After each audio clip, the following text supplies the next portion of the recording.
everybody. Can you hear me okay? Thank you very much for that. Fortunately for everybody, Rachel's going to do most of the talking today.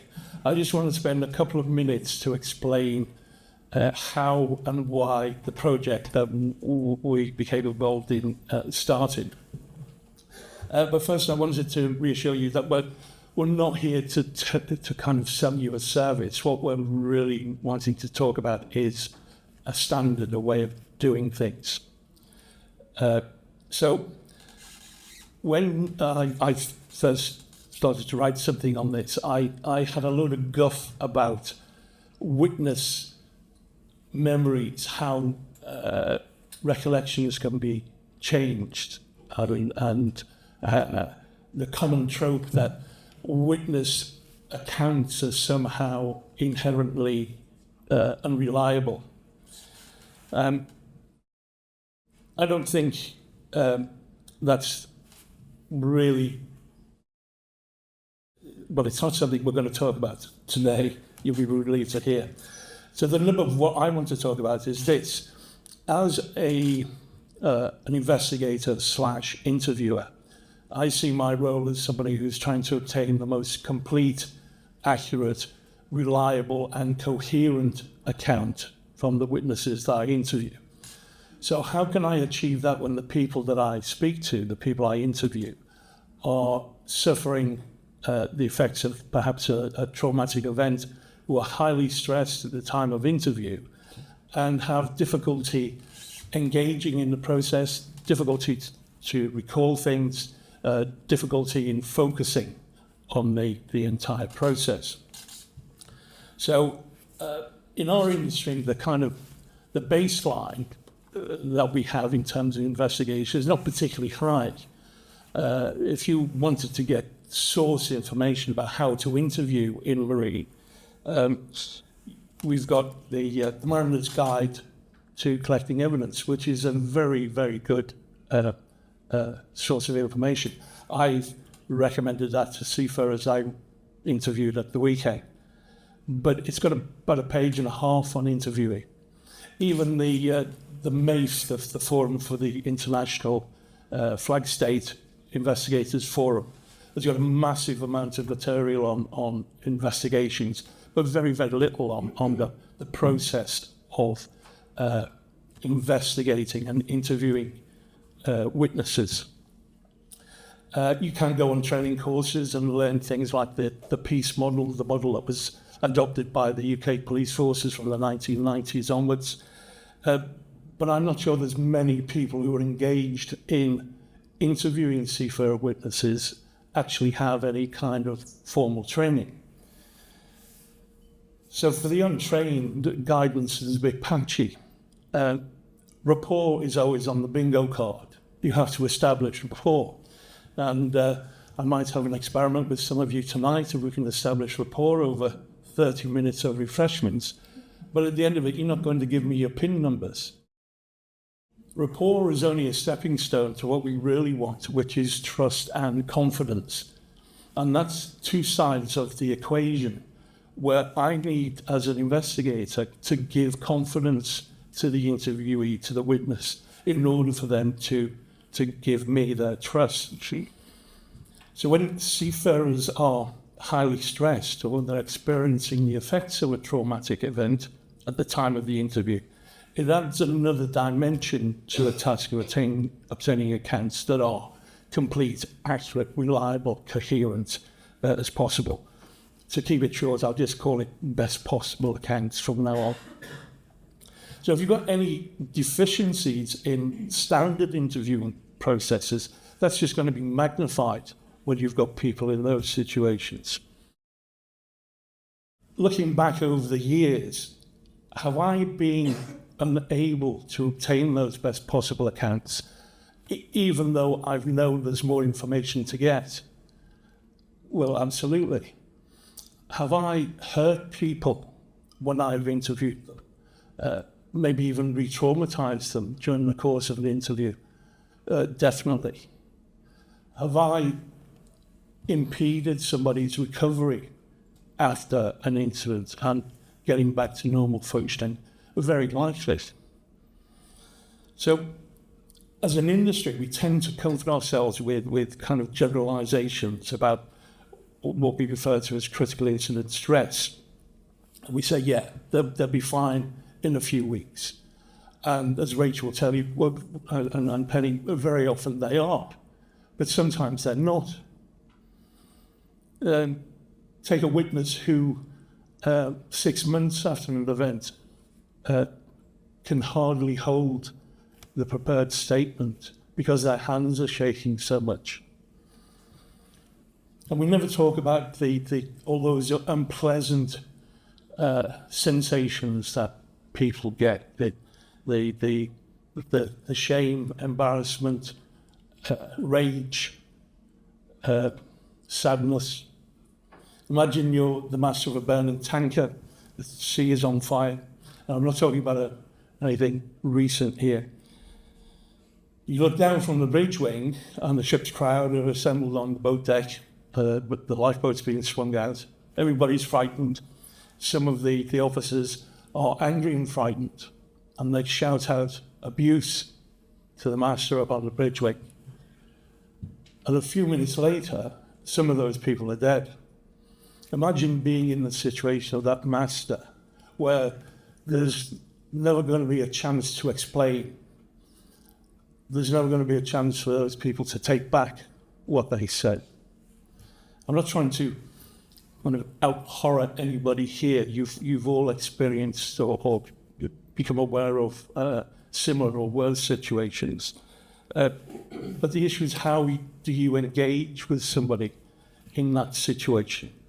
I often hear people say, or they read, they'll say, well, Terry, you're just going to be more compassionate, more empathetic, more kind of careful when you treat, or you deal with people who are traumatized and heavily stressed. And they're good things, but I recognized a long time ago that is not enough. It's simply not enough. We need a better way of doing things. One thing we Brits are good at is the embarrassed silence, the awkward pause, the way we look away, both figuratively and literally. And I've done it. We've seen people do it. So for a number of years, I was looking for a solution. If you want to be a counsellor when people are traumatized, there's plenty of things you can do. But as an investigator, to help me with the interviewing process, I looked around and I couldn't really find anything. And I did realise I instead of looking for something, I should have been looking for someone. And the someone was Rachel. We met at the end of a maritime pub crawl 5 years ago. Where else is a mastermind going to meet a clinical psychologist, except maybe at an IG seminar?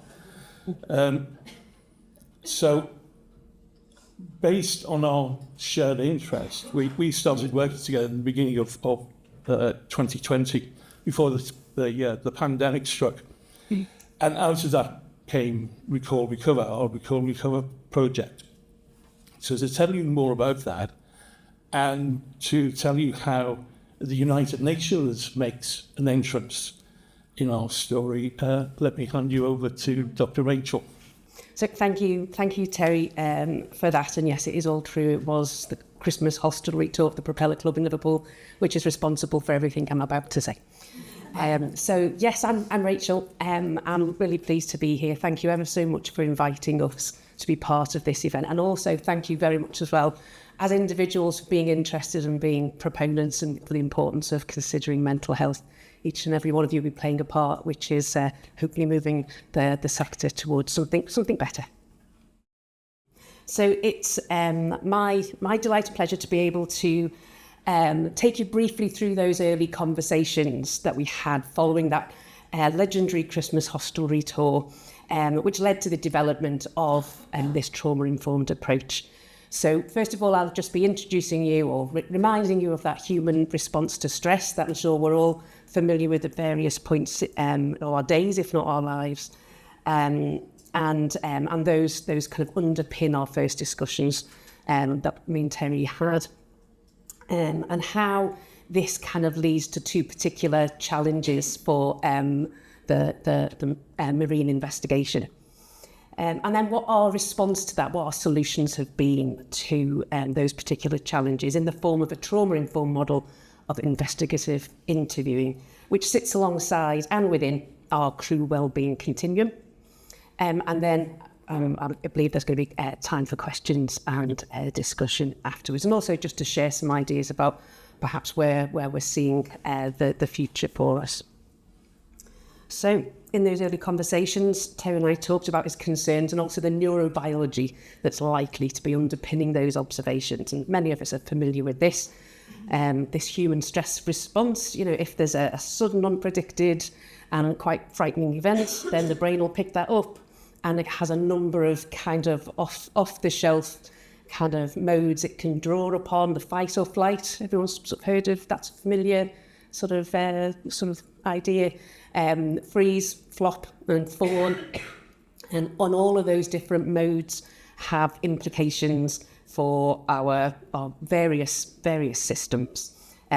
Physically, we get that adrenaline, our hearts are pumping, our muscles are ready to fight or flight. Emotionally, we've got a bit of anxiety there. We need that anxiety because we need that alertness. Doesn't feel that nice, but we need that alertness to be able to respond appropriately. Anger and irritability as well can be part of the picture. Again, there's no point having a fight response if you haven't actually got the emotional backup to see it through. And behaviourally, we might withdraw, we might get aggressive, or in this freeze response, we may get sort of rooted in the spot, rabbit in the headlight styley. I guess the crucial to our discussions in the early days was around the sort of cognitive effects of the human stress response, that immediate kind of reaction after incidents occur. We're familiar with the idea of being struck dumb after something's happened, or absolutely speechless, mind's just gone blank. And that's all for a reason, because that's the sort of cognitive implications of that stress response. We can find it that bit harder to make decisions, to concentrate, to put words together at times. And that's for a jolly good reason as well, as evolution has decided for us. There's actually, in an emergency situation, in a stressful situation, it's much more important for us to prioritise those quick response mechanisms which are governed by our deeper brain structures, and about the relative cost of our cortex, the sort of wrinkly bit at the top where all our clever thoughts and experiences and autobiographical memories are stored. So, and that's where we get that mind blank sort of difficulty putting words together, and occasionally when things kick off, for want of a better phrase, when things happen. But we do know that most of the time that settles down. As soon as the incident becomes under control, you can start to feel your parasympathetic nervous system kicking in, and things start to shift and settle. And certainly in terms of seafarers and incidents, you can imagine that there's these stress responses will start settling down once the incident is clearly in hand.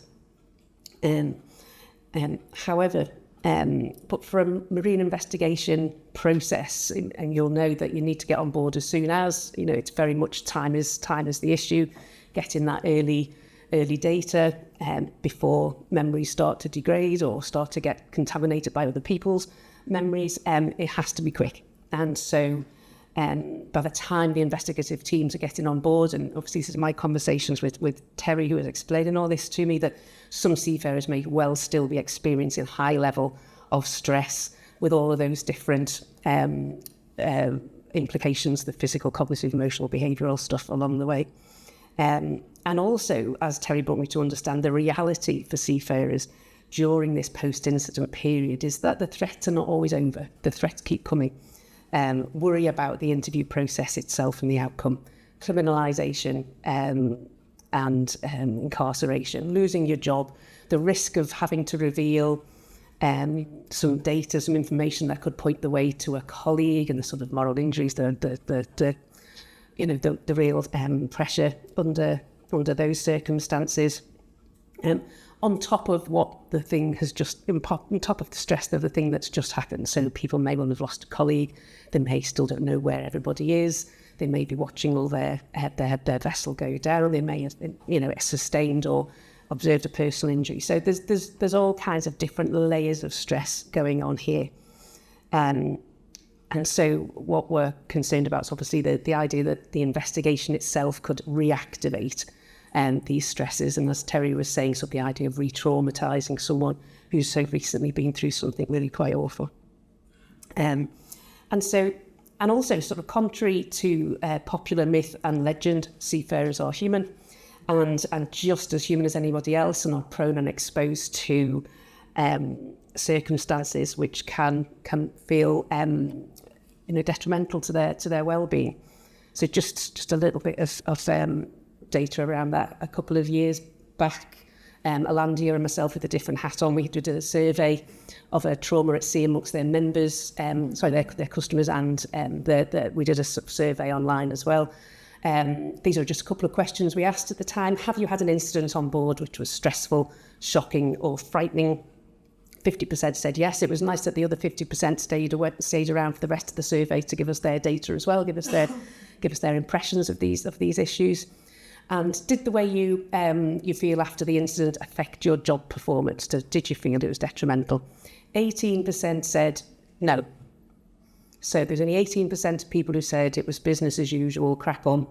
82%, there was something about my performance which was off following that incident. So again, when you're thinking about operations, the implications of secondary incidents for that, it's kind of fairly huge. So we need to be looking at the impact of critical events at sea, just from this, very small survey, really, in terms of the possibility of secondary incidents and also well-being. There's other research out there as well, before and since the pandemic, that, again, surveys, interview-based studies,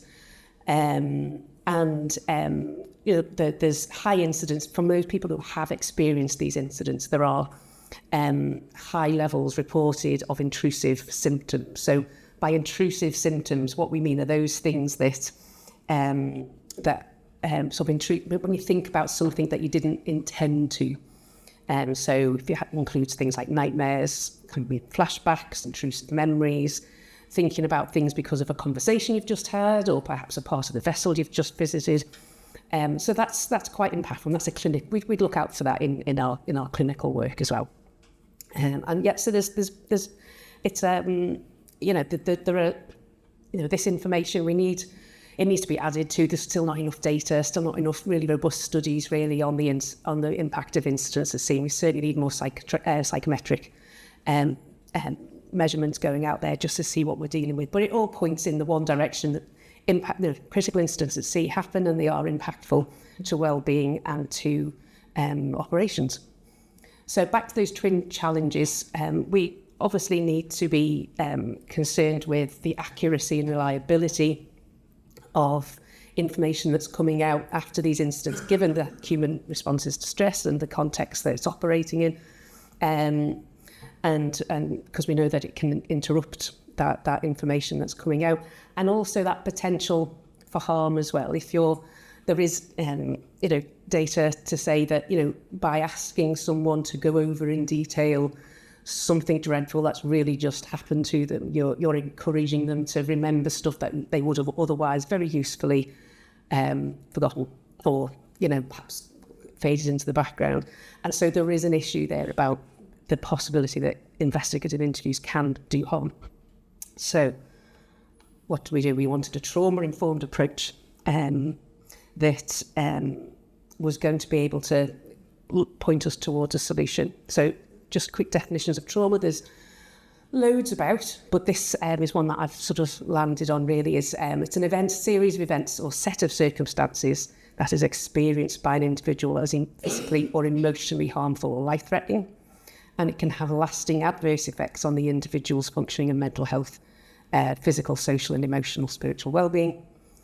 And trauma-informed systems practice cultures recognise that people who have experienced trauma, they recognise that people have experienced trauma and ensure that interactions, environments and policies are designed to avoid causing further harm, while promoting, it's a bit of an overlap there, safety, trust, choice, collaboration, empowerment and cultural consideration. So those are the sort of 6 pillars, if you like, of trauma-informed practice. And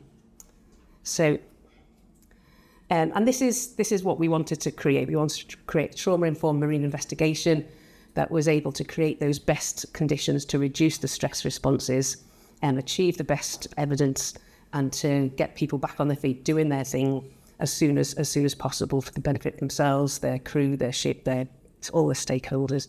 And we wanted to look at this from both a process and a structural point of view. And this is our model. Now, I want you to use a bit of imagination here in lieu of my technical skill. Imagine, first of all, you're just looking at the red bit, the marine, that's the incident. And then we've got the bright green arrows, which represent that, the business continuity components of what we built our model around. So the prepare, respond, recover, that's what organisations would recognise as the policies, procedures and activities ahead of, immediately after and beyond the sort of casualty incident. And then imagine, if you will, flashing up ahead of you onto the screen then is the sort of trauma-informed interview in a marine setting, the sort of arrow there at the top, the TIMS, and then the crew wellbeing continuum underneath.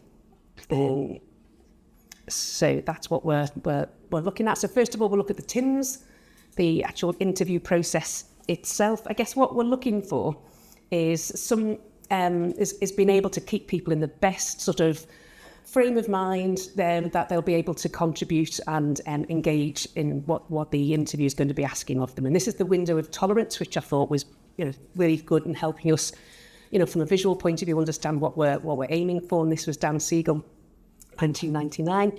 Not my own, but no, this is something that's been working well. And I guess when we're in our window of tolerance, we're calm enough to recall details accurately. We can converse, we can adapt, we can flex to what's around. If we're feeling stressed, anxious, we're feeling, wound up, then actually this is the hyperarousal. We'll move into a position there where perhaps we're outside of our window of tolerance, and we're not really available for that conversation. And equally, if the pressures are just enormous, then we go into flop mode, we go into freeze and flop, that kind of, I've got nothing left, I've got nothing for this, I'm just going to, and so you could imagine how that would translate into an interview situation. You may have seen this yourselves if you've been doing interviews with people where actually someone's just looking out the window and looking disengaged, and you think, hey, come on, what are you doing? Just please be present.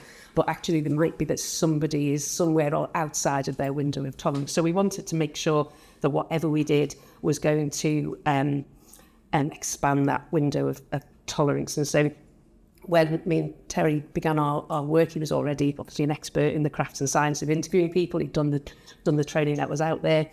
And so what we want to do is combine that with this trauma-informed stuff, so that now that Terry, as a trauma-informed investigator, can spot those deceleration signs, the signs that someone's slowing down and withdrawing, and do something in the environment and conversation to bring them back up to the window of tolerance. And equally, if somebody's looking really agitated or upset, then there's things that Terry can do now that will help him spot that and help someone stay in the room and not reduce that harm, really. And each time that happens, each time there's a sort of a movement back into the window of tolerance, that's rapport plus, and it gives people a better experience. And so in terms of the structure as well, we wanted to get the structure right as well. And so it keeps the rapport as central. That human connection is very central, but also has the benefit of being informed by what we know about trauma in terms of the structure, the pacing, the depth and the flow of that interview. And that's really, really important. We keep a balanced, Terry keeps an important balance between asking the person to go back in time to that event, and but also keeping one foot in the present as well. And this kind of mirrors what we do in our clinical practice as well, when we're asking people to review difficult stuff. So just picking out some of the context here. So some of the features. So setting the context, we have a witness information note that we go through at the beginning, so letting them know what's going to be happening and enhancing that collaborative partnership that's there. We want to be checking in with them, just making sure along the way that they're doing okay and wanting breaks and things. And then there's the witness gives a sort of free account as to what their experience has been. And then we know that things can get more tricky as people going into some more of that detail. And so Terry's quick, particularly on alert for just making sure that people stay within that window. And as the information has been dealt with and has been spoken about, again, more wellbeing checks, reorientating people to the here and now, the immediate aftermath, and then thinking about next steps, letting them know what's going to happen with regard to the interview, but also signposting them to the kind of support that might be available, but also they may already be familiar with amongst their crew. So that's Terry's work. I'm just battling through with the time. It always slips away. So this is the crew wellbeing continuum. This is that bottom arrow now in our model.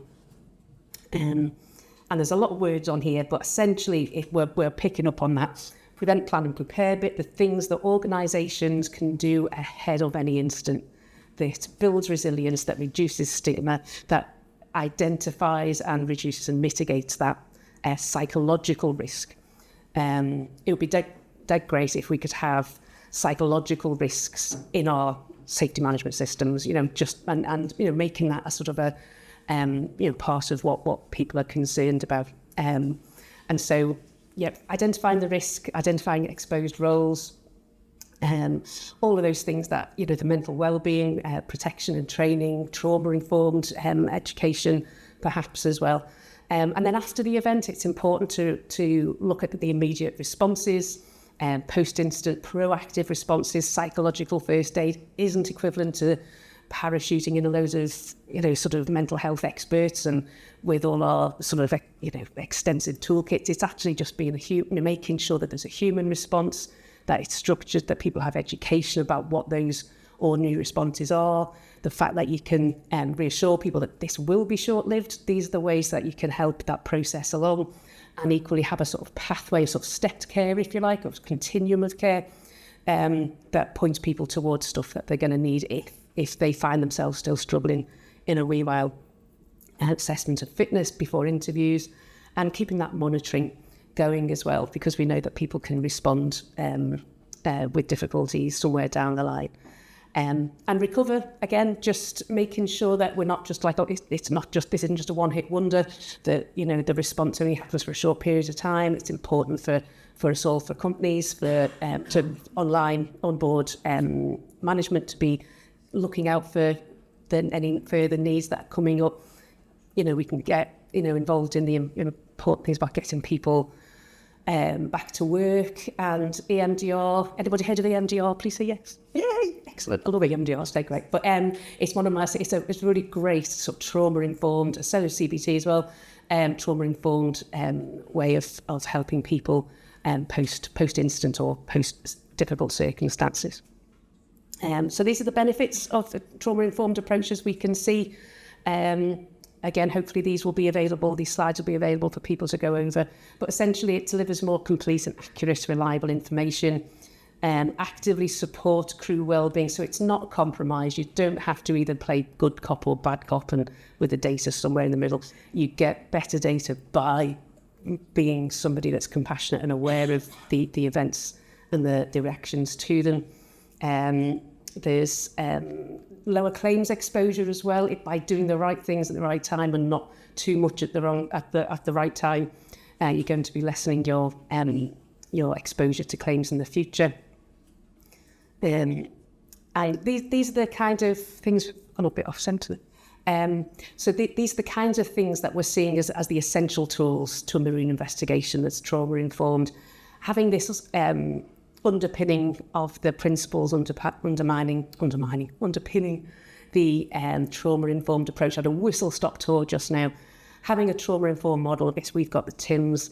Having a trauma-informed and skilled investigators backed up by somebody who's understanding of trauma means that I can look after Terry as well, making sure that looking out for vicarious trauma, having that tight integration, and also crucially wanting to help, wanting to be part of that. We're not the only people who are doing trauma-informed interviewing. There's the academics as well in universities who are going out interviewing people. They're aware of the impact of interviewing people and hearing difficult stories. Journalism as well has trauma-informed support available. Legal system, there's more and more happening there, and the humanitarian sector as well.